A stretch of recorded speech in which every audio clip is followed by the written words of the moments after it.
came out yesterday, and yes, it's bees, and yes, I'm late. I get it. Buzz off. These are the newest mob and the latest Minecraft snapshots for 1.15 that started coming out. And in today's video, we'll be showing off different ways you can use these bees, from in-game vanilla mechanics such as growing your crops or collecting honeycombs, to things a little more nefarious that take commands such as, you know, harnessing the power of your bee's flight and riding it. And needless to say, there's been some interesting community-made resource packs popping around as well. Now, there's other things that came out in today's snapshot. We'll be looking at the bees first, then we'll be looking at different ways you can use the bees with commands, then we'll look at the other snapshot items, and then we'll look at some texture packs. So stick around to the end of the video, honey, because things are about to get sweet. Alright, into the hive we go. New mob, bees, and they're hanging out right here. These guys are enormous! Bees will normally spawn in groups around bee nests that can be found nearby trees, hanging out in plains, sunflower plains, and flower forest biomes. In addition to that, every once in a while, a tree has a chance to actually grow a bee nest which contains bees at random. Now again, if you leave them alone, bees will mostly be friendly, but they will attack if provoked, and they will poison you. So we've got this testing room to show you exactly that. Inside,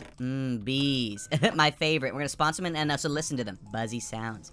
Buzzy little boys. There's even little baby bees that you can find every once in a while. Attacking one, though, will cause all of them to get very mad at you, and they'll all begin to sting you. Oh my gosh! Alright, we're getting out of here. Eee! Guys, it's okay, please. Oh gosh! The little baby bees are enormous! Please, Ein. But once a bee stings ya, they'll lose their stinger, and they will eventually die. It's kind of sad. You'll be able to see that here in just a second as they all start biting the dust. They'll eventually lose aggro on you, however, that does not matter. If they've lost their stinger, they're going bye-bye. See? Listen. Do you hear them? Oh gosh. Okay, well this one's just dumb.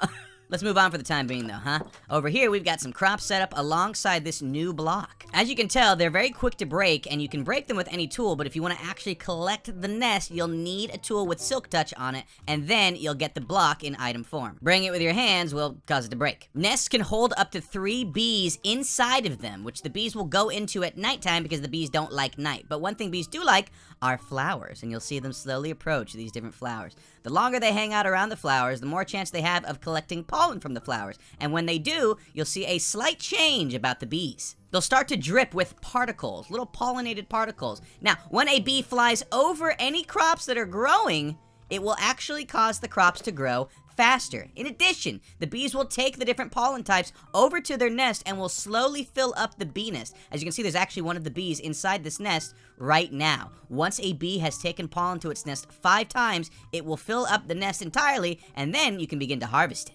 Now, you can't really control currently when a bee goes inside its nest, so these two have been hanging out for a while, slowly growing more of the crops. Needless to say, once you've got 5 stored pollen trips, your nest is ready to go. Look at that, they grew that instantly! On top of that, holding a flower in your hand will cause all bees nearby to attract towards you, and they'll start following you. Get rid of the flower, and they stop caring. It's sad. When your nest is empty or partially empty, it will look like this. When it's full, it'll look like this, and the holes in the sides of the nest will become filled with honey. And so there's 2 things you can do with this honey. You can either shear the nests for honeycomb, or you can use an empty bottle on them to get a bottle of honey. We're gonna try both these things. So, shear. Thank you so much. And we got ourselves 3 honeycombs. Or using the bottle on it gets us a honey bottle. You can use honeycomb to craft a beehive, which is essentially a bee nest, but a man-made version. And in addition, you don't need a Silk Touch pickaxe to collect beehives. To make a beehive, you'll need 6 planks and 3 honeycombs right down the middle. Beehive. And if you place it down, you'll see a difference. This is an empty beehive, and this is a filled beehive. Now, honey bottles will restore your hunger and saturation points, equal to a cooked salmon and various other food objects in game. It will restore 3 meat shanks on your hunger bar, funny to say, and will also give you 9.6 saturation points, which is an invisible score for your hunger. And also, listen to how it sounds.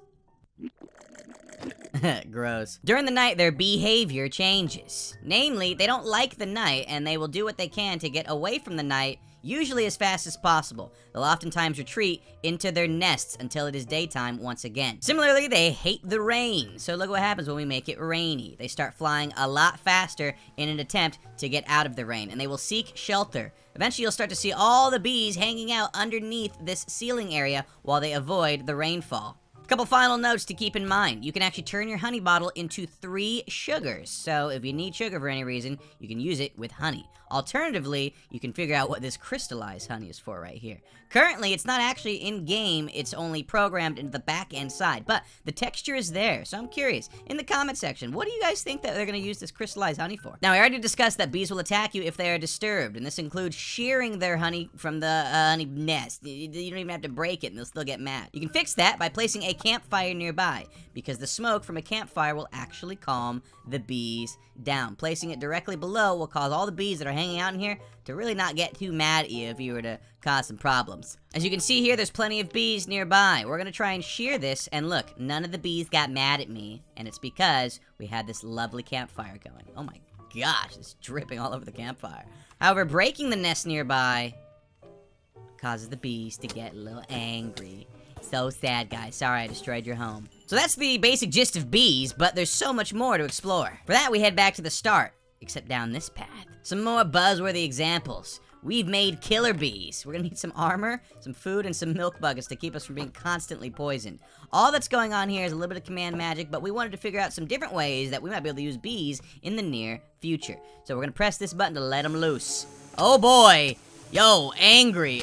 So what exactly is going on here? Well, the exciting thing is that you can summon in bees in angry form. So they'll make for an interesting swarming mob that will be very quick to take you out if you're not extremely careful. Guys, please, take it easy. I have a family. Yeah, I'm gonna go ahead and not go in there. We're gonna move on. How about some Vex jockeys? Yes, that's right.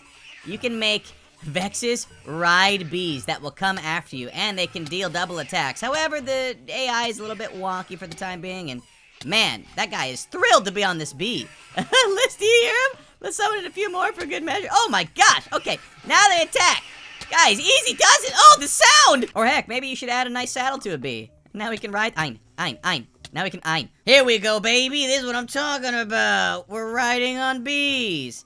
And man, this guy moves really fast. Now, you wouldn't actually be able to do this in-game normally, but with commands you can. It looks a little silly, but hey, the flight of the bees, right? Flight of the bumblebee, I think that's the name of the song. It's a real song, look it up. Whoa, I attacked the bee by mistake, and now he's forever flying upside down. What? Oh! He killed my invisible pig. Delicious. Now, we want to cover some community creations using the bees, but I wanted to quickly cover some other details that came out in Snapshot 19W34A. Don't worry, there's only really 2, so this won't take long at all. First, dispensers can now store water in glass bottles. So we've got a bunch of empty glass bottles in here, and if we activate this dispenser, you can see that one of them actually got filled up.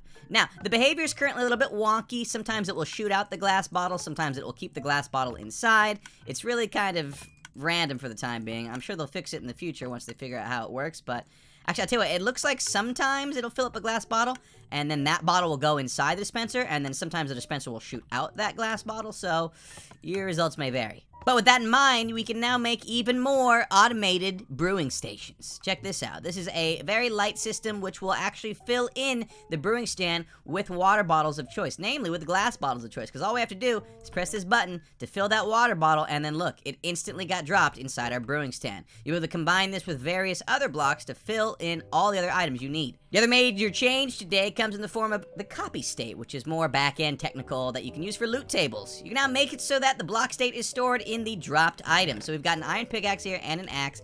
Put away some of these water bottles and look what happens. We're gonna break the lamp right next to this redstone block, and we're gonna place it somewhere else. So you can see this is a regular pickaxe, no enchantments on it at all. However, when we place this back down, the glowstone lamp will still be lit.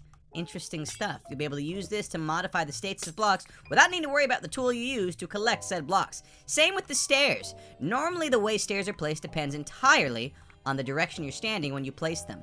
Now look, notice these stairs are not stacking in any way. That's because they've got the data stored within them. And look, place the stair there. Even though we were facing this way, the stair still went the other direction.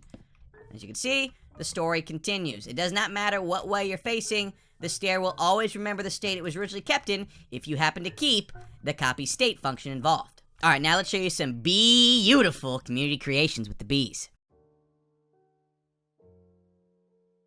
Quick question for you guys. You like jazz? Look at this guy. Oh gosh, nightmare fuel. This is known as the Bee Source Pack, and it's filled with lots of Jerry Seinfeld Right. I'm gonna let them do their thing over here, but as you can see, once Jerry Seinfeld has gotten his share of pollen, the texture on his face is changed. Just by, oh, you know, a little bit. I've never seen a more satisfied face. Now, that last texture pack was courtesy of Deck L14, and this next texture pack comes from another fellow Minecraft creator, Madeline Louise, and she brings us some color to our bees. Rainbow bee buddies. Look at them. They're adorable. I like the color scheme on them. Plus, there's nothing quite like getting attacked by a whole bunch of angry rainbows, so watch out. Ah! But hey, that's the snapshot. Subscribe for future ones, and we'll see you later.